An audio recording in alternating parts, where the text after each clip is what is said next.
1 Timotius pasal 4.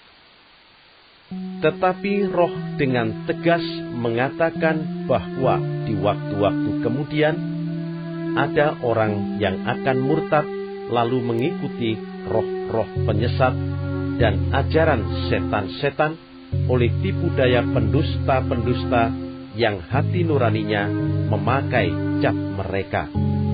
Mereka itu melarang orang kawin, melarang orang makan makanan yang diciptakan Allah, supaya dengan pengucapan syukur dimakan oleh orang yang percaya dan yang telah mengenal kebenaran. Karena semua yang diciptakan Allah itu baik, dan suatu pun tidak ada yang haram, jika diterima dengan ucapan syukur. Sebab semuanya itu dikuduskan oleh firman Allah dan oleh doa.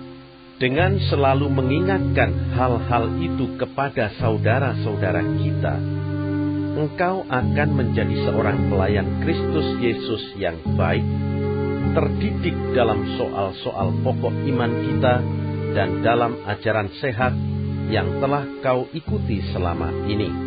Tetapi jauhilah tahayul dan dongeng nenek-nenek tua. Latihlah dirimu beribadah. Latihan badani terbatas gunanya, tetapi ibadah itu berguna dalam segala hal, karena mengandung janji baik untuk hidup ini maupun untuk hidup yang akan datang.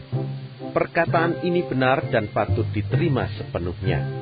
Itulah sebabnya kita berjerih payah dan berjuang, karena kita menaruh pengharapan kita kepada Allah yang hidup, Juru Selamat semua manusia, terutama mereka yang percaya. Beritakanlah dan ajarkanlah semuanya itu. Jangan seorang pun menganggap engkau rendah karena engkau muda.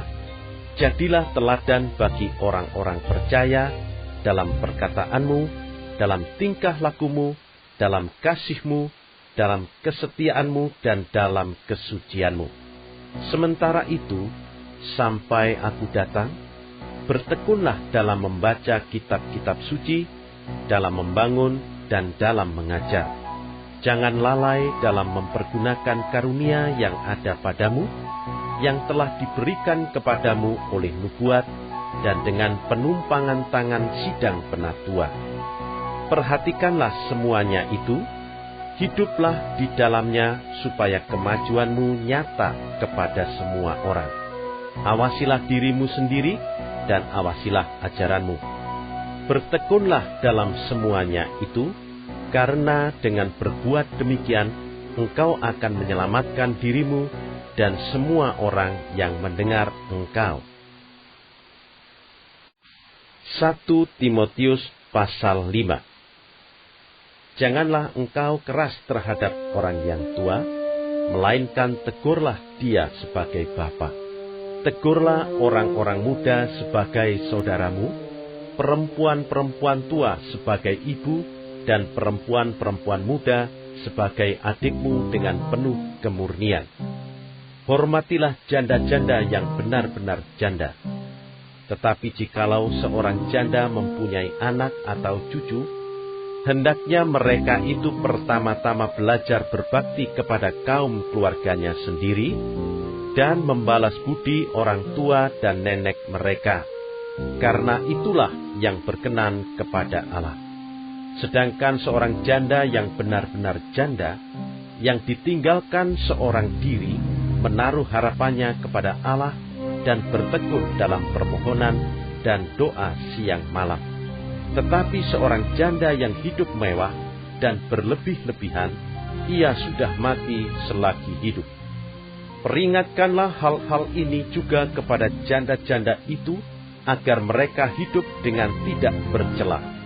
Tetapi jika ada seorang yang tidak memeliharakan sanak saudaranya, apalagi seisi rumahnya, orang itu murtad dan lebih buruk dari orang yang tidak beriman. Yang didaftarkan sebagai janda hanyalah mereka yang tidak kurang dari 60 tahun, yang hanya satu kali bersuami, dan yang terbukti telah melakukan pekerjaan yang baik, seperti mengasuh anak, memberi tumpangan, membasuh kaki saudara-saudara seiman, menolong orang yang hidup dalam kesesakan, pendeknya mereka yang telah menggunakan segala kesempatan untuk berbuat baik. Tolaklah pendaftaran janda-janda yang lebih muda, karena apabila mereka sekali digairahkan oleh keberhadian yang menceraikan mereka dari Kristus, mereka itu ingin kawin, dan dengan memungkiri kesetiaan mereka yang semula kepadanya, mereka mendatangkan hukuman atas dirinya. Lagi pula, dengan keluar masuk rumah orang, mereka membiasakan diri bermalas-malas, dan bukan hanya bermalas-malas saja, tetapi juga meleter dan mencampuri soal orang lain dan mengatakan hal-hal yang tidak pantas. Karena itu, aku mau supaya janda-janda yang muda kawin lagi, beroleh anak, memimpin rumah tangganya, dan jangan memberi alasan kepada lawan untuk memburuk-burukkan nama kita. Karena beberapa janda telah tersesat mengikut iblis. Jika seorang laki-laki atau perempuan yang percaya mempunyai anggota keluarga yang janda, hendaklah ia membantu mereka sehingga mereka jangan menjadi beban bagi jemaat. Dengan demikian, jemaat dapat membantu mereka yang benar-benar janda. Penatua-penatua yang baik pimpinannya patut dihormati 2 kali lipat, terutama mereka yang dengan jerih payah berkhotbah dan mengajar. Bukankah kitab suci berkata, "Janganlah engkau memberangus mulut lembu yang sedang mengirik." Dan lagi, "Seorang pekerja patut mendapat upahnya.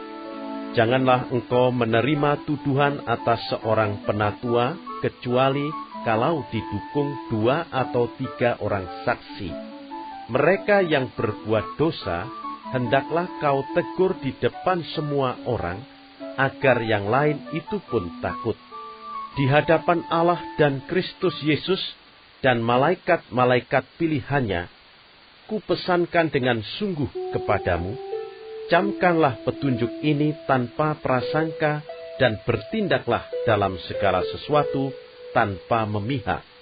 Janganlah engkau terburu-buru menumpangkan tangan atas seseorang, dan janganlah terbawa-bawa ke dalam dosa orang lain. Jagalah kemurnian dirimu.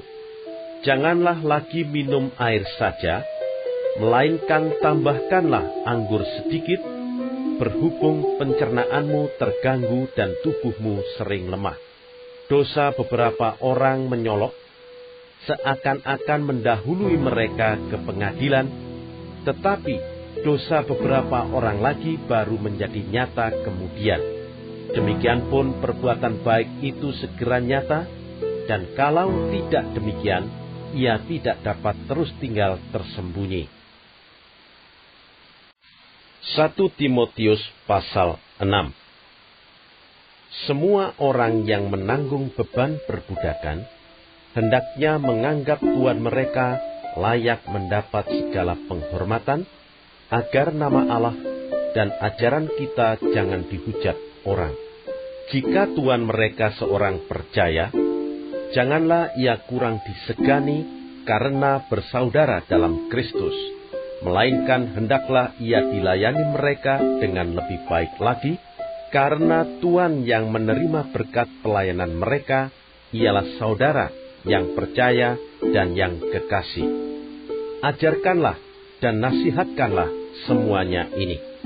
Jika seorang mengajarkan ajaran lain dan tidak menurut perkataan sehat, yakni perkataan Tuhan kita Yesus Kristus, dan tidak menurut ajaran yang sesuai dengan ibadah kita, ia adalah seorang yang berlagak tahu, padahal tidak tahu apa-apa. Penyakitnya ialah mencari-cari soal dan bersilat kata, yang menyebabkan dengki, cedera, fitnah, curiga, percekcokan antara orang-orang yang tidak lagi berpikiran sehat dan yang kehilangan kebenaran, yang mengira ibadah itu adalah suatu sumber keuntungan. Memang ibadah itu kalau disertai rasa cukup, memberi keuntungan besar. Sebab kita tidak membawa sesuatu apa ke dalam dunia, dan kita pun tidak dapat membawa apa-apa keluar. Asal ada makanan dan pakaian, cukuplah. Tetapi mereka yang ingin kaya terjatuh ke dalam pencobaan, ke dalam jerat, dan ke dalam berbagai-bagai nafsu yang hampa dan yang mencelakakan, yang menenggelamkan manusia ke dalam keruntuhan dan kebinasaan. Karena akar segala kejahatan ialah cinta uang. Sebab oleh memburu uanglah beberapa orang telah menyimpang dari iman dan menyiksa dirinya dengan berbagai-bagai duka.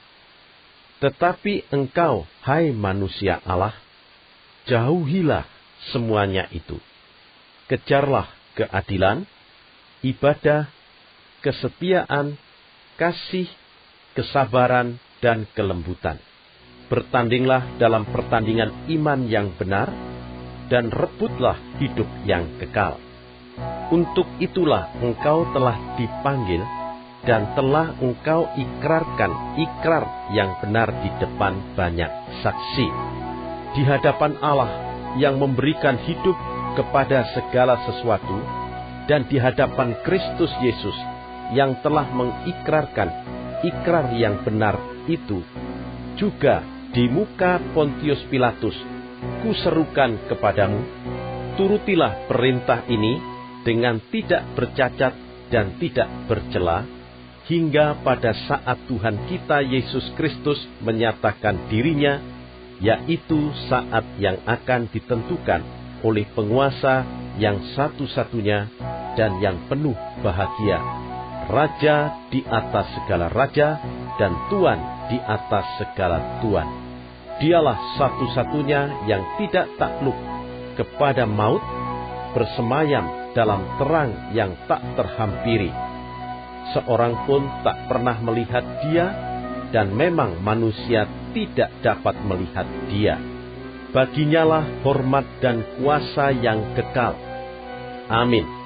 Peringatkanlah kepada orang-orang kaya di dunia ini, agar mereka jangan tinggi hati dan jangan berharap pada sesuatu yang tak tentu seperti kekayaan, melainkan pada Allah yang dalam kekayaannya memberikan kepada kita segala sesuatu untuk dinikmati.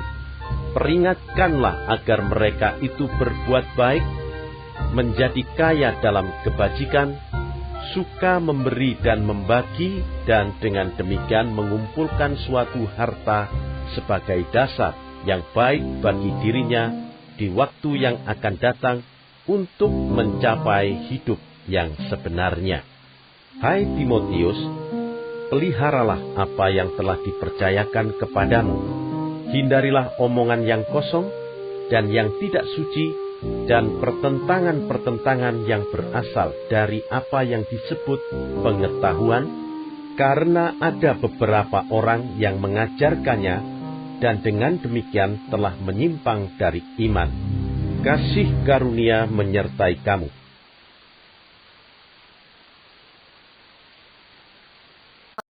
Bagi warga sorga yang mau dapat pemberitahuan video terbaru, silahkan klik subscribe dan paling penting jangan lupa untuk klik aktifkan loncengnya ya. Warga sorga terkasih, tolong bantu beri saya semangat upload video baru dengan kasih like ya. Ayo warga sorga menjadi berkat bagi orang lain dengan membagikan video ini ya. Tuhan Yesus Kristus memberkati kita warga sorga. Amin. Ingat, dalam kitab Filipi 3 ayat 20 tertulis firman Tuhan, karena kewargaan kita adalah di dalam sorga, dan dari situ juga kita menantikan Tuhan Yesus Kristus sebagai Juru Selamat.